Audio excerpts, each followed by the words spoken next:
전 세계가 경악한 대한민국의 초특급 자원이 있다는데요. 미국에서 7조 달러를 줘도 안 판다고 합니다. 이런 대한민국의 초특급 자원이 밝혀지자 세계가 경악을 했는데요. 이제야 우리나라가 중국 뺨을 제대로 후려쳤다고 합니다. 과연 우리나라의 초특급 자원은 무엇일까요? 그럼 지금부터 오늘의 이야기를 시작해보겠습니다. 안녕하세요. 저는 한국해양수산부에서 해양연구원으로 일하고 있는 26세의 김서윤입니다.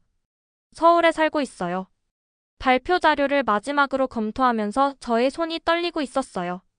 그럼 지금부터 오늘의 이야기를 시작해보겠습니다. 국제해양포럼이 시작되었고 전 세계 해양 전문가들이 우리 바다의 미래를 논의하기 위해 서울로 모여들었어요. 하지만 저에게는 큰 문제가 있었어요. 저는 중요한 과학자들로 가득한 이 방에서 가장 어린 사람이었어요. 더욱 나쁜 것은 많은 외국 전문가들이 한국이 해양 문제에 대해 별로 아는 것이 없다고 생각한다는 점이었어요. 미국에서 온 에밀리 워커 교수가 오늘 회의를 진행하고 있었고, 저는 참석자들을 환영하며 각국의 해양 계획에 대해 듣는 시간을 갖겠다고 안내했어요. 일본에서 온 야마모토 다이치 교수가 먼저 일어났어요. 모든 사람들이 그를 유명한 해양 경제학 전문가로 알고 있었고 그는 특별 연사로 초청받았어요. 못된 미소를 지으며 방을 둘러보더니 서윤의 피를 끓게 만드는 발언을 했어요. 그는 한국에 대해 단지 바다를 빌려 쓰는 나라일 뿐이고 바다가 무엇을 할 수 있는지 진정으로 이해하지 못한다고 주장했어요. 저는 여러 다른 전문가들이 그에게 동의하는 듯 고개를 끄덕이는 것을 보았어요. 심지어 미국 교수인 에밀리 워커도 같은 생각인 것 같았어요. 그녀는 한국이 주로 전자제품과 대중음악으로 알려져 있지. 해양 전문 지식으로는 아니라고 언급하면서 파리를 쫓아내듯 손을 흔들었어요. 저의 얼굴이 부끄러움과 분노로 뜨거워졌어요. 그들이 어떻게 자신의 나라를 그렇게 무시할 수 있는지 이해할 수 없었어요. 한국은 수천 년 동안 바다와 함께해왔고 한국 민족은 숙련된 어부이자 조선업자들이었으며 이제는 또한 놀라운 해양 과학자들이기도 했어요. 저는 천천히 일어나서 목청을 가다듬었어요. 가장 명확한 영어로 한국과 바다에 대해 큰 실수를 하고 있다고 지적했어요. 방 전체가 조용해졌어요. 핀이 떨어지는 소리도 들릴 수 있을 정도였어요. 야마모토 교수는 한쪽 눈썹을 치켜 올리며 젊은 한국 여성이 자신에게 도전하는 것에 짜증난 표정을 지었어요. 그는 비꼬는 듯한 못된 목소리로 한국이 바다에 대해 무엇을 가르쳐 줄 수 있는지 반문했어요. 저는 깊게 숨을 들이쉬었어요. 이것이 자신의 순간이었어요. 그녀는 해양 과학을 공부하고 해양 자원에 대해 배우면서 수년을 보냈으며 한국과 바다의 관계에 대한 놀라운 것들을 발견했어요. 이제 자신의 나라가 이 전문가들이 생각하는 것보다 훨씬 더 대단하다는 것을 증명해야 했어요. 목소리에 자신감이 커지면서 서윤은 바다가 단지 배들이 다니는 고속도로가 아니라고 설명했어요. 한국에서는 바다가 에너지, 음식, 의약품 그리고 지구의 미래를 위한 해결책들로 가득한 보물상자와 같다는 것을 배웠으며 자신이 정확히 무슨 뜻인지 보여주겠다고 선언했어요. 야마모토 교수는 실제로 큰 소리로 웃으면서 이것이 흥미로울 것 같다며 한국의 해양 보물에 대해 듣고 싶다고 말했어요. 서윤은 그에게 미소로 답했어요. 그녀는 이 도전에 준비가 되어 있었고 한국이 정말로 무엇을 할 수 있는지 보여줄 작정이었어요. 제가 첫 번째 슬라이드를 클릭하자 갑자기 방 전체가 놀라운 사진으로 가득 찼어요. 높고 하얀 풍력 터빈들이 밝고 푸른 바다 위로 보이는 곳까지 쭉 뻗어 있었어요. 거대한 날개들이 바다 바람에 천천히 우아하게 돌아가는 모습이 마치 바람과 춤을 추는 것 같았어요. 저는 모든 분들에게 설명했어요. 이것이 포르투갈의 대서양 풍력 발전소라고요. 매년 바다 바람만으로 20테라와트시의 전기를 생산한다고 했어요. 수백만 가구에 충분한 전력이라고 말씀드렸어요. 다음 슬라이드를 클릭했어요.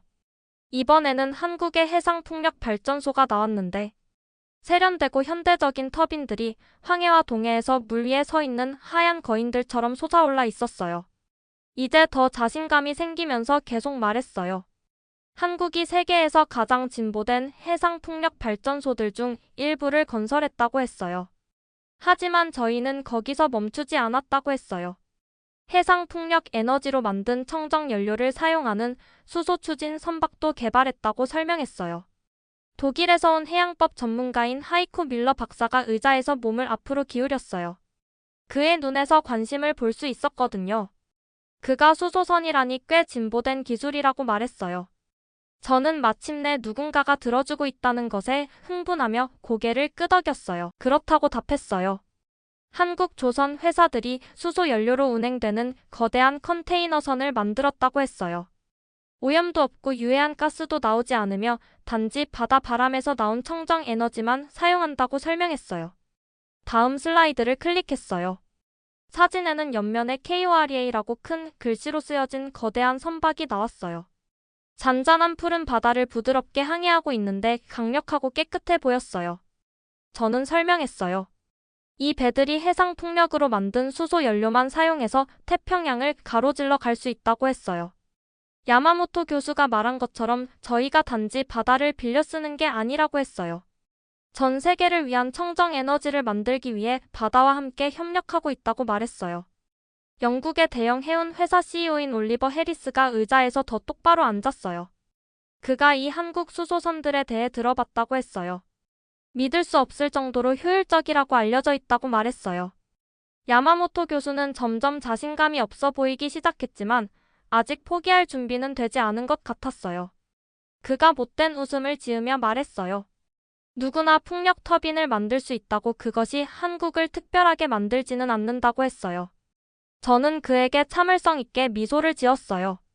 많은 나라들이 풍력 터빈을 만들 수 있다는 점에서는 맞다고 했어요. 하지만 한국의 방식이 다른 점을 보여드리겠다고 말했어요. 다음 슬라이드에는 바다로 둘러싸인 한국의 다채로운 지도가 나왔어요. 우리 반도 주변으로 바람 패턴 해류 그리고 항로를 보여주는 밝은 화살표들이 있었어요. 저는 화면을 가리키며 설명했어요.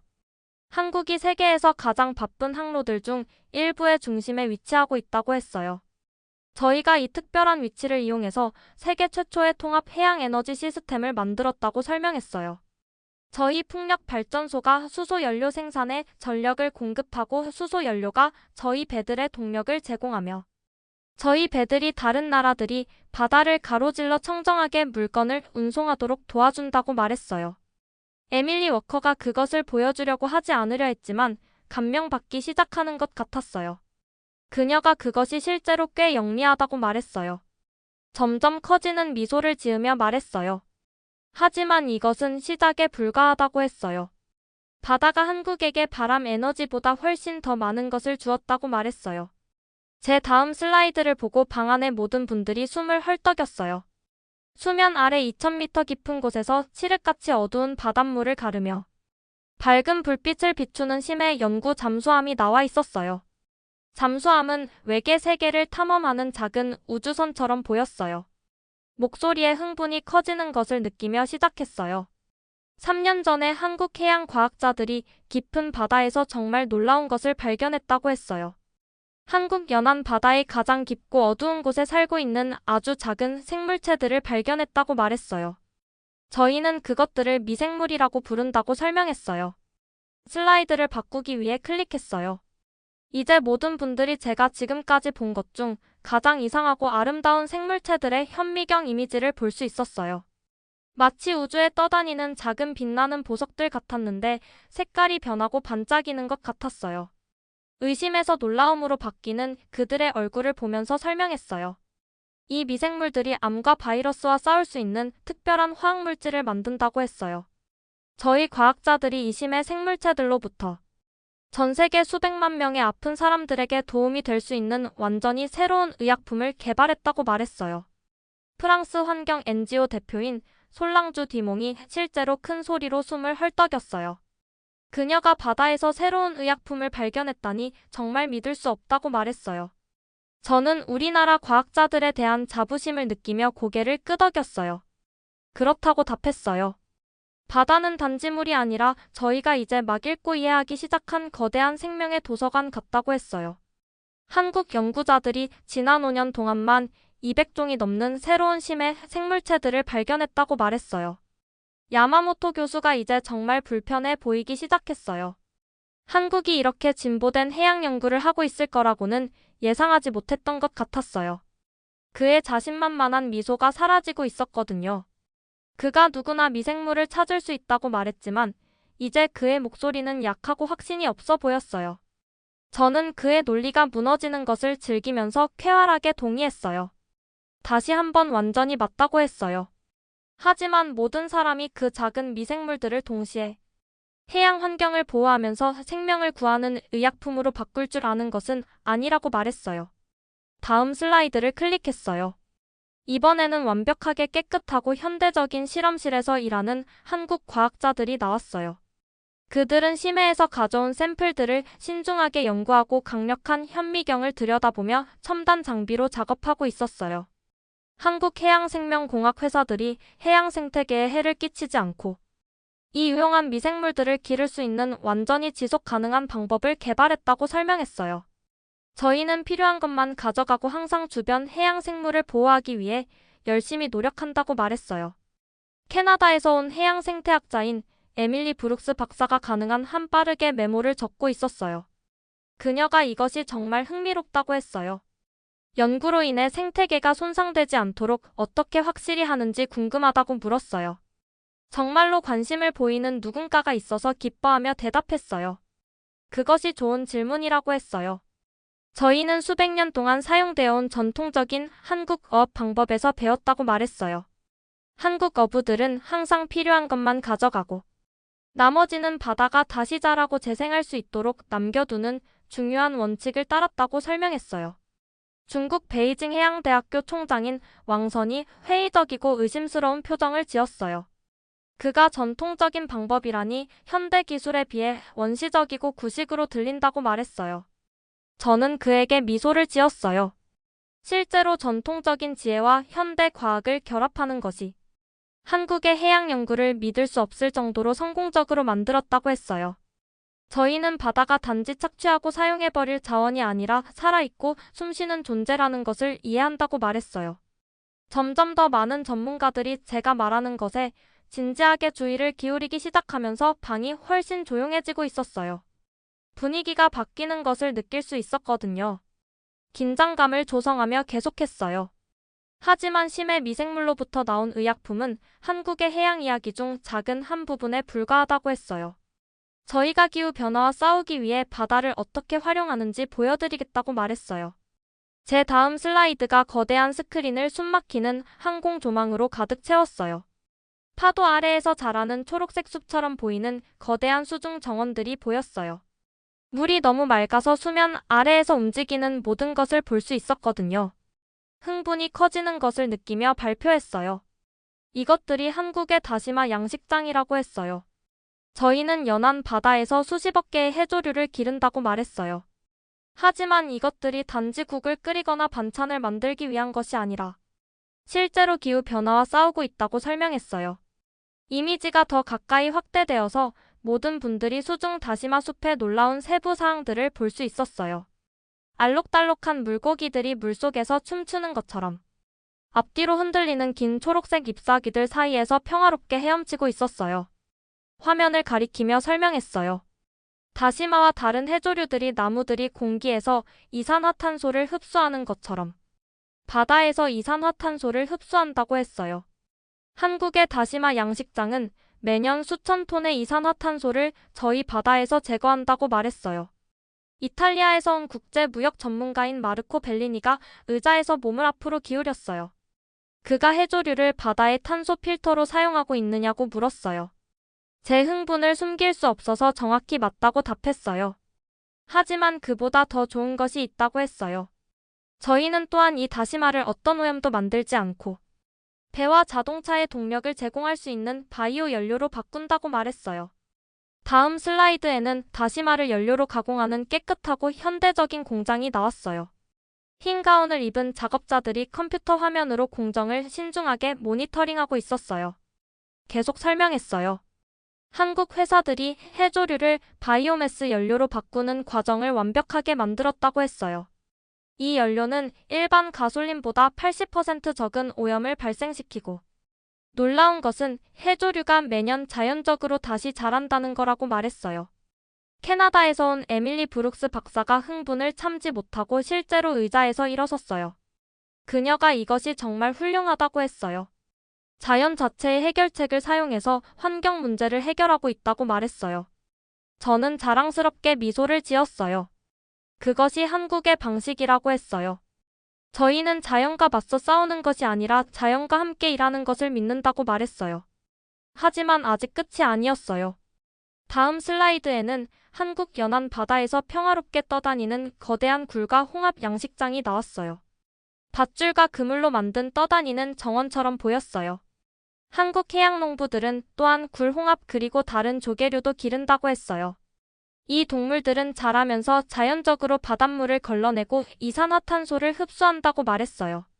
한국의 굴 양식장 하나만으로도 매일 수백만 갤런의 바닷물을 걸러낼 수 있다고 설명했어요.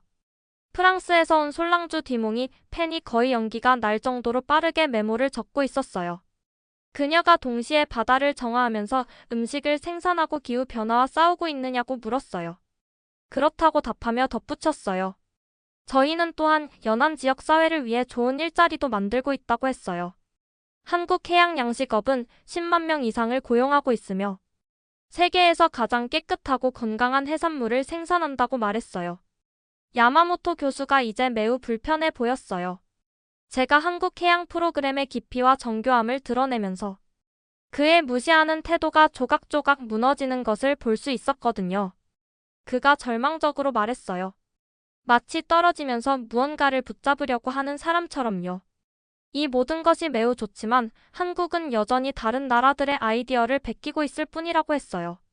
제 눈이 장난스럽게 반짝였어요. 저는 이 순간을 기다리고 있었거든요. 실제로는 많은 나라들이 이제 한국의 해양양식 방법을 베끼고 있다고 야마모토 교수에게 말했어요. 하지만 다른 어떤 나라도 베끼거나 복제할 수 없었던 한국만의 독특한 것을 보여드리겠다고 했어요.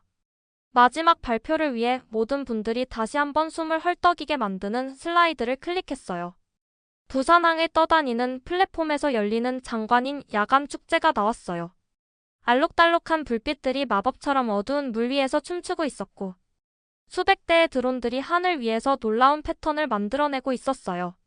매 단어마다 더 강해지는 목소리로 자랑스럽게 발표했어요. 이것이 부산 해양예술축제라고 했어요. 매년 전 세계의 예술가들이 음악, 예술 그리고 음식을 통해 해양 문화를 기념하기 위해 한국에 온다고 말했어요. 비디오에서 공연자들이 해조류로 믿을 수 없는 예술 작품을 만들고 요리사들이 지속 가능한 해산물로 아름다운 요리를 준비하며 음악가들이 재활용된 해양 재료로 만든 악기를 연주하는 모습을 보여주는 것을 방 안의 모든 분들이 놀라며 바라보는 것을 지켜봤어요. 마치 동화가 살아나는 것을 보는 것 같았거든요. 계속했어요. 하지만 이것이 단지 오락이 아니라고 했어요. 이 축제는 K-오션 문화, 즉 해양요리, 해양예술 그리고 해양기술에서의 한국의 혁신들을 선보인다고 설명했어요. 다음 슬라이드에는 전통 김치부터 현대적인 미역 샐러드와 초록색 파스타처럼 보이는 다시마 국수까지 다양한 종류의 해조류로 만든 군침도는 한국 요리들이 나왔어요. 한국 해양 요리는 수십 가지의 다른 해조류와 바다 채소를 사용한다고 했어요. 이 음식들은 믿을 수 없을 정도로 건강하고 지속 가능하다고 말했어요. 전 세계 한국 레스토랑들이 사람들에게 바다 채소가 맛있고 영양가 있을 수 있다는 것을 가르치고 있다고 설명했어요. 영국에서 온 올리버 해리스가 고개를 끄덕이며 미소를 지었어요.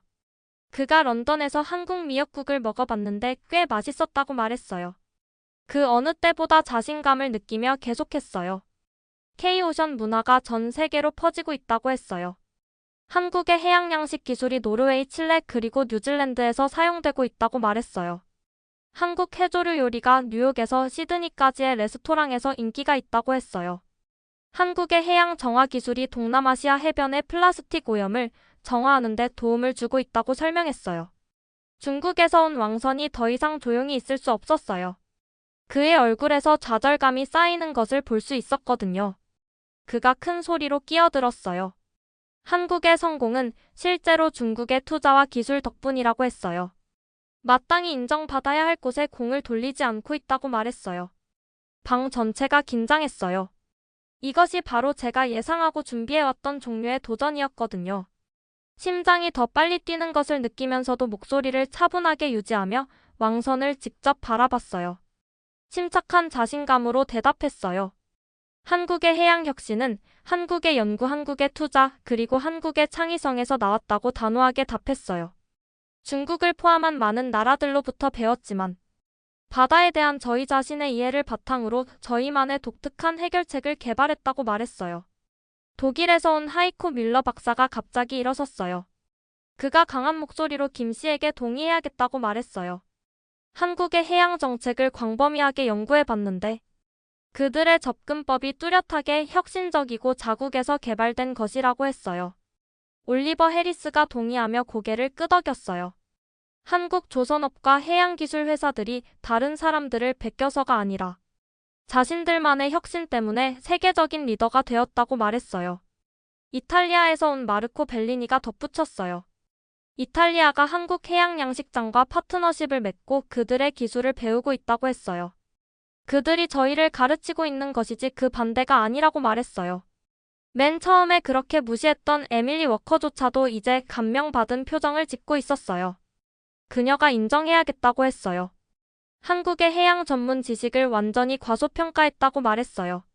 모든 분들에게 품위 있게 미소를 지었어요. 정말 감사하다고 했어요.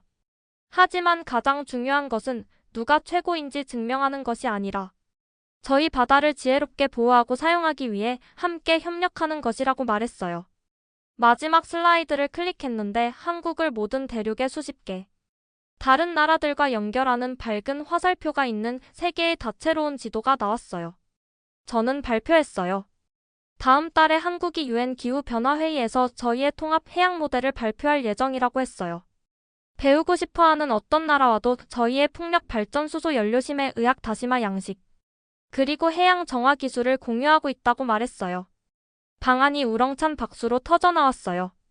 야마모토 교수도 박수를 치고 있었는데 비록 그의 이전 못된 발언들에 대해 부끄러워하는 표정을 짓고 있는 것을 볼 수 있었지만요. 큰 박수 소리 위로 계속했어요. 30개국이 이미 한국의 해양 양식 방법을 실행하기 위해 등록했다고 했어요. K-오션 예술축제가 내년에 5개국 더 확장될 예정이라고 말했어요. 그리고 한국 해양 요리 레스토랑들이 전 세계 주요 도시들에서 문을 열고 있다고 설명했어요. 박수가 마침내 잦아들자 처음에 제 나라를 별것 아닌 것처럼 무시했던 모든 국제 전문가들을 방 안에서 둘러봤어요. 부드럽지만 명확하게 말했어요. 바다는 저희 모두를 연결한다고 했어요. 한국의 이야기는 아무리 작은 나라라도 바다와 함께 일할 혁신적인 방법을 찾을 수 있다는 것을 보여준다고 말했어요. 저희는 바다를 소유하지 않고 바다와 파트너라고 했어요. 그리고 저희가 함께 일할 때 바다와 인류 모두가 혜택을 받는다고 말했어요.